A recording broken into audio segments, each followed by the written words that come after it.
Sorry about that. So this one's going to be a two-parter lesson too, because someone tried to call me, and it's always spam. It is always spam that tries to call me and messes up everything.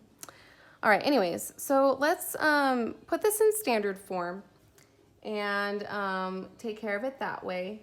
And also, okay, so let's one step at a time. So the only like terms are the 4 and the 1. 4 plus 1 is 5, so that's a 5 minus 4 cosine squared x minus 8 cosine x equals 0. And remember in the problem that we did in the notes, I didn't want this squared term to be negative, so I added everything over to the other side so that it would have its opposite sign. So I'm going to have 0 on the left now, and I'll have a positive 4 cosine squared x plus 8 cosine x minus 5. And I'm kind of in the same situation as I was in example, what example was that? Example 7, where I have to use the quadratic formula. Okay, so we have to identify the ABCs, and this time I'm just going to underline them.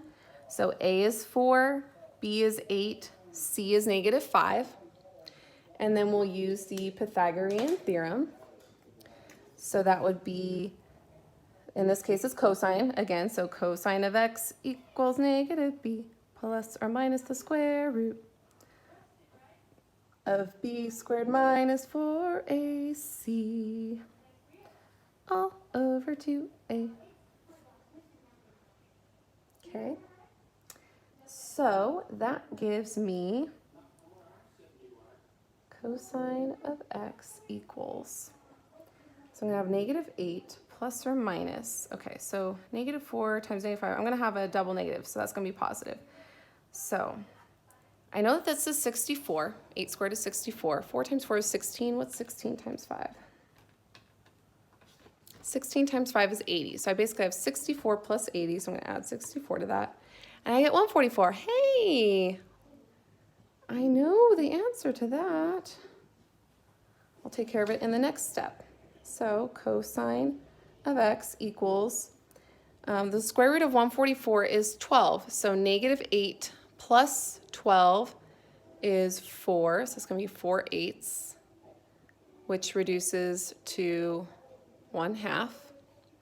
So there's 1, and then the other one is negative 8 minus 12, which would be negative 20 divided by 8. And let's see, 4 goes into both, so 4 goes into negative 20 negative 5 times, 4 goes into 8 twice, so negative 5/2. Okay. Alrighty then. So the negative 5/2 one, let's check it out because that's not on our unit circle. So I'd have to take an inverse cosine of negative 5/2 to find that angle. Let's do that first since my calculator is right here. So second cosine of negative 5/2. Error. So what does that mean? That means I can throw out that answer. Okay. Cosine is positive 1/2. Where on the unit circle? Well, cosine is positive 1/2 at pi over 6. And, oh no, that was sine. Cosine is positive 1/2 at pi over 3 and at 5 pi over 3. So that means that x equals pi over 3 and 5 pi over 3. Okay, number 5. Okay, what color do I want to use now? I guess I could use red. I haven't used red yet. Okay, 2 sine squared x minus 2 sine x minus 1 equals 0. So again, I'm going to be using quadratic formula. So, and this time it's sine x, so sine x equals negative b plus or minus the square root of b squared minus 4ac all over 2a.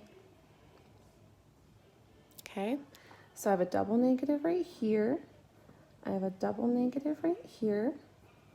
So I'll get sine of x equals 2 plus or minus. Negative 2 squared is 4. 4 times 2 times 1 is 8. 4 plus 8 is 12. So that's square root of 12 all over 4. So I'm going to get two possibilities, the 2 plus and then the 2 minus. So I have to take a sine inverse of each of those to figure out the x. So let's do that. So let me clear this. Second sine inverse of, let's do 2 plus the square root of 2. Oh shoot, I keep forgetting I have to do the double parentheses thing. 2 plus the square root of 2 divided by 4 is 1.022.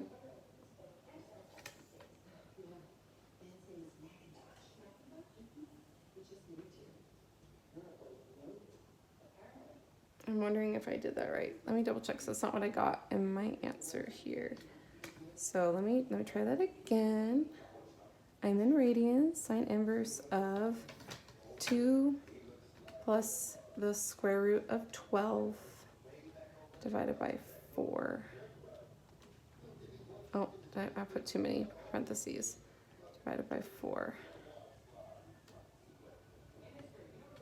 Or maybe I didn't. Because one of these is error, and it was that one, the plus one. So 2 plus the square root of 12 over 4. When I take the sine inverse of that, I get error. So that one's thrown out. So the sine inverse, I knew I typed it in wrong, 2 minus square root of 12 over 4. I don't think I put square root of 12. I think I put square root of 2 the first time. So second sine parentheses 2 minus the square root of 12 divided by 4 equals negative 0.37. And that's what I got in my notes. So I always like when I'm getting the same answer that I got before, because that's good. That's good news. All right, so where on the graph would this be?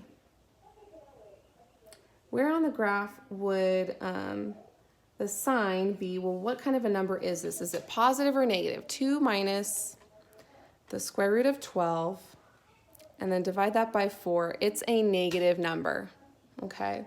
So a negative number would be in the, for sine, would be in the third and the fourth quadrant. So I'm going to have an angle here and an angle here, okay? So remember, a full rotation is 2 pi. So negative 0.37 away from that, going in this direction. So that means that the angle all the way around would be 2 pi minus 0.37. So 2 pi minus 0.37 is 5.91. So that's one of them. The other one is over here, but it's going to extend around from the x-axis to just right here. And it's still 0.37 away from pi, but we have to add that 0.37 to get it. So pi plus 0.37 is 3.51. So the other angle is 3.51 radians, and there we go. That's number 5. Number 6, a proof. Woohoo! Okay, so remember when we do proofs, and we did do this in regular math 3. I like to do these. Well, I'm doing this one in pencil. Actually, I probably shouldn't, because you won't see that good. Shoot. Okay. We split it down the middle through the equal sign, and we work on one side. The right side has more meat to it, so I want to get this side to match the tangent theta. So I want this to somehow equal tangent theta. Well, how can I do that?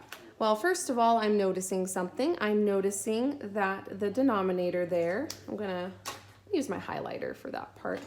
The denominator is the double angle identity. So I'm going to replace that with 2 sine theta cosine theta. So I have 2 minus 2 cosine squared theta over 2 sine theta cosine theta. And I noticed that both of these terms in the numerator have a 2. So I'm going to factor that out. I'll use a different color. So when I factor that out, it'll be 2 divided by 2 is 1. 2 cosine squared theta divided by 2 is just cosine squared theta. Hey, another identity. all over 2 sine theta cosine theta. 1 minus cosine squared is, I can replace that now with sine squared theta. Because remember, the identity, the big kahuna, sine squared plus cosine squared equals 1. When I subtract cosine squared from both sides, I'll get 1 minus cosine squared, and then it equals sine squared. Oops, I need to switch colors. What color do I want? No, I think I want green. Okay. So now this equals 2 times sine squared theta all over 2 sine theta cosine theta. So now since stuff is all next to each other, that means multiplication, and now I can cancel stuff out. Isn't that lovely? Okay, so these 2's cancel. This sine theta cancels with one of them up here. So now all I have left is sine theta in the numerator and cosine theta in the denominator, and sine theta over cosine theta equals tangent theta, which brings me back up to the left side. Done. Okay. Number 7, find the value. We have the tangent of sine inverse of the square root of 3 over 2. Okay.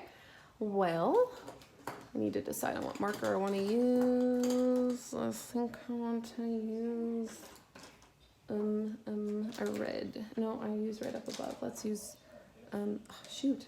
Why can't I decide? I'll use this dark green. Sorry, I'm having trouble. So remember, we start on the inside out. So where on the unit circle is the sine inverse going to be the square root of 3 over 2? So remember, on our unit circle, we are only going to look at the right side. So we're not going to have anything on the left for sine. And sine is a positive square root of 3 over 2 in this quadrant. It's actually up here, where the cosine is 1/2 and the sine is square root of 3 over 2. Sine is negative in this quadrant, so it's not going to be in that one.